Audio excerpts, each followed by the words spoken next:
साहसी गिलहरी और जादुई झील का रहस्य। प्रस्तावना। जंगल में एक नया दिन, लगभग घने और शांत हरियाली वन में सूरज की किरणें पत्तों को चीरती हुई जमीन पर पड़ रही थीं। जंगल में रहने वाले सभी जीव जंतु अपने अपने कामों में लग गए थे। पेड़ों पर रहने वाली गिलहरी, जिसका नाम मिश्री था, सबसे ज्यादा फुर्तीली और उत्सुक थी। मिश्री का घर एक पुराने विशाल बरगद के पेड़ पर था। उसे दुनिया की नई नई चीजें जानने का बहुत शौक था। एक मिश्री का नया मिशन, लगभग 100 शब्द। मिश्री आज सुबह अपनी खास टोपी पहनकर और कमर में अपनी छोटी मजबूत रस्सी बांधकर निकली थी। उसे जंगल के सबसे बुजुर्ग उल्लू पंडित ज्ञानचंद से पता चला था कि जंगल के पूर्वी छोर पर एक रहस्यमय जादुई झील है। कहा जाता था कि जो कोई भी उस झील का पानी पीता है, उसे एक दिन के लिए किसी भी जानवर की आवाज में बोलने की शक्ति मिल जाती है। मिश्री ने तुरंत फैसला किया कि वह इस झील को खोजेगी, क्योंकि वह हमेशा से जानना चाहती थी कि शेर दहाड़ने के बाद क्या बात करते हैं। ग्रेटर देन मिश्री मन में, वाह, किसी की भी आवाज, कितना मजा आएगा। मुझे जल्दी जाना होगा, सूरज ढलने से पहले वापस आना है।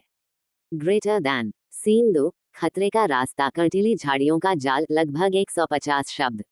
जादुई झील का रास्ता आसान नहीं था। मिश्री को पहले कंटीली झाड़ियों के रास्ते से गुजरना था, जहां बड़े बड़े कांटेदार पौधे थे। मिश्री सावधानी से आगे बढ़ रही थी, लेकिन तभी उसका पैर फिसल गया और वह एक बड़े गहरे गड्ढे में गिरते गिरते बची। अचानक उसे ऊपर से एक धीमी भारी आवाज सुनाई दी। वह भेड़िया भोंदू था, जो अपनी सुबह की नींद पूरी करके शिकार की तलाश में निकला था। भोंदू मिश्री को देखकर खुश हो गया। ग्रेटर देन भोंदू धीमी डरावनी आवाज में, अरे, आज तो सुबह सुबह ही नाश्ते का इंतजाम हो गया। छोटी गिलहरी, कहाँ जा रही हो? ग्रेटर देन मिश्री डर गई, लेकिन उसने हिम्मत नहीं हारी। उसने अपनी टोपी उतारी, उसे जोर से घुमाया और भोंदू की आंखों में धूल झोंक दी। जब तक भोंदू अपनी आंखें मसलता, मिश्री अपनी तेजी से भागती हुई पूंछ का इस्तेमाल करके झाड़ियों के बीच से फिसल गई और तेजी से भाग निकली। ग्रेटर देन मिश्री दौड़ते हुए, हाँ, आज तो भोंदू भूखा ही रह गया। ग्रेटर देन सीन 3, बुद्धिमानी की परीक्षा, नदी पार करना, लगभग 200 शब्द। भागते भागते मिश्री एक तेज बहती नदी के किनारे पहुंची। नदी पार करने के लिए कोई पुल नहीं था। मिश्री ने चारों ओर देखा। उसे किनारे पर एक बहुत बड़ा और भारी खरबूजा दिखाई दिया।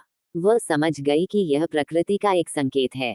उसी समय नदी के उस पार एक बड़ा आलसी कछुआ आराम कर रहा था। मिश्री को एक उपाय सूझा। ग्रेटर देन मिश्री जोर से आवाज लगाकर, अरे कच्छू भाई, क्या तुम्हें पता है, इस नदी में आजकल एक बहुत बड़ा और मीठा खरबूजा बह रहा है, बिल्कुल तुम्हारे रंग का। ग्रेटर देन कच्छू ने एक आंख खोली और दूसरी आंख बंद कर ली। ग्रेटर देन कच्छू आलस्य से, हाँ हाँ, मुझे क्या, मेरी उम्र बहुत ज्यादा है, मुझे मीठा खाने से परहेज है। ग्रेटर देन मिश्री ने एक और तरकीब सोची। उसने खरबूजे को जोर से धकेला ताकि वह नदी में गिर जाए और पानी में तैरने लगे। ग्रेटर देन मिश्री मस्ती से चिल्लाकर, ओह, ये तो बहता जा रहा है, और यह सबसे मीठा खरबूजा है। अगर कोई इसे खाएगा तो उसे 100 साल की जिंदगी मिल जाएगी। ग्रेटर देन कच्छू ये सुनकर अपनी सारी आलस भूल गया। वह जल्दी से नदी में कूदा और खरबूजे के पास आया। ग्रेटर देन कच्छू, क्या 100 साल, वाह, मुझे जरूर खाना चाहिए। ग्रेटर देन जैसे ही कच्छू खरबूजे पर चढ़कर उसे खाने की कोशिश करने लगा, मिश्री जल्दी से कच्छू की पीठ पर कूद गई। कच्छू खरबूजे को धक्का मारते हुए नदी पार करने लगा और इस तरह मिश्री ने अपनी बुद्धिमानी से नदी पार कर ली। सीन 4, जादुई झील और जादुई पानी, लगभग 250 शब्द। नदी पार करने के बाद रास्ता बहुत शांत और खूबसूरत था।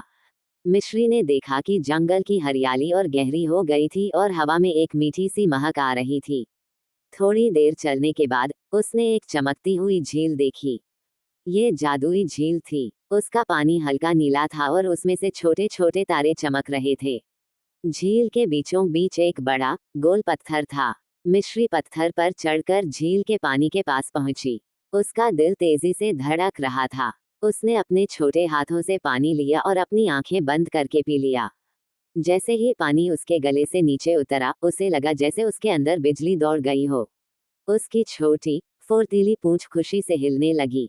ग्रेटर देन मिश्री खुशी से फुसफुसाते हुए, वाह, काम हो गया। Greater than. तभी पास की झाड़ियों से एक जोरदार दहाड़ सुनाई दी। ये शेर राजा शेरू था, जो अपने रोज के पानी पीने के लिए आया था। शेरू जैसे ही झील के किनारे पानी पीने झुका, मिश्री को शरारत सूझी। उसने गहरी सांस ली और अपनी जादुई शक्ति का इस्तेमाल किया। ग्रेटर देन मिश्री शेरू की भारी गूंजती हुई आवाज में दहाड़ती है, अबे ओ ए शेर, यहाँ क्यों आया है? ये झील मेरी है, दूर हो जा। Greater than. शेरू एकदम डर गया। उसने चारों ओर देखा, लेकिन उसे वहां कोई बड़ा जानवर नहीं दिखा। उसे सिर्फ एक छोटी सी गिलहरी दिखाई दी, जो उसके सामने गुर्रा रही थी। ग्रेटर देन शेरू भय से धीरे से, माफ करना, माफ करना। मुझे लगा कि कोई और है, मैं जा रहा हूँ। Greater than. शेरू अपनी पूंछ दबाकर तेजी से भाग गया। मिश्री हंसी से लोटपोट हो गई। उसकी आवाज फिर से गिलहरी जैसी हो गई थी। ग्रेटर देन मिश्री अपनी आवाज में, आज तो मैंने जंगल के राजा को ही डरा दिया। हा हा हा। Greater than. सीन 5, एक अच्छी सीख और घर वापसी। लगभग 250 शब्द। मिश्री ने सोचा कि वह इस शक्ति का इस्तेमाल करके पूरे जंगल के जानवरों को परेशान करेगी, लेकिन तभी उसे एक और आवाज सुनाई दी। यह एक बहुत ही दर्द भरी और धीमी ची ची की आवाज थी। मिश्री ने देखा कि एक छोटी घायल चिड़िया चिटकी जमीन पर गिरी हुई थी। शायद वह उड़ने की कोशिश में पेड़ से गिर गई थी। चिटकी को दर्द में देखकर मिश्री का दिल पसीज गया। उसने अपनी जादुई शक्ति को एक और बार इस्तेमाल करने का फैसला किया, लेकिन इस बार किसी को डराने के लिए नहीं, बल्कि मदद करने के लिए। उसने एक प्यारी सी, हौसला देने वाली लोमड़ी चालाकी की आवाज निकाली, जो अपनी मीठी बातों के लिए मशहूर थी। ग्रेटर देन मिश्री चालाकी की शांत आवाज में, अरे प्यारी चिटकी, डरो मत, तुम एक साहसी चिड़िया हो। जरा देखो, तुम्हें सिर्फ एक छोटा सा खरोंच आया है। हिम्मत करो, उड़ान भरने की कोशिश करो, तुम कर सकती हो। Greater than. चिटकी ने यह मीठी आवाज सुनी और उसने महसूस किया कि कोई उसकी मदद कर रहा है। उसे लगा जैसे उसकी माँ उसे हौसला दे रही हो। वह खड़ी हुई, अपने छोटे पंख फड़फड़ाए और आश्चर्यजनक रूप से वह धीरे धीरे ऊपर उड़ने लगी। चिटकी खुशी से चहकी और मिश्री को धन्यवाद कहा। ग्रेटर देन मिश्री मन में, वाह, इस शक्ति का इस्तेमाल तो दूसरों को खुशी देने में करना चाहिए, न कि तंग करने में। Greater than. मिश्री को अपनी यात्रा का सबसे बड़ा सबक मिल गया था। वह जान गई थी कि असली जादू किसी को डराने में नहीं, बल्कि मुश्किल में फंसे लोगों की मदद करने में है। वह अपनी छोटी सी टोपी को सीधा करती है, अपनी रस्सी कमर में बांधती है, और सूरज ढलने से ठीक पहले वह अपने बरगद के पेड़ वाले घर की ओर वापस चली जाती है। रात होने वाली थी, और मिश्री ने तय कर लिया था कि अगली सुबह वह सबसे पहले पंडित ज्ञानचंद को बताएगी कि उसने जादुई झील का रहस्य सुलझा लिया है। समाप्त। कुल शब्द लगभग 1000।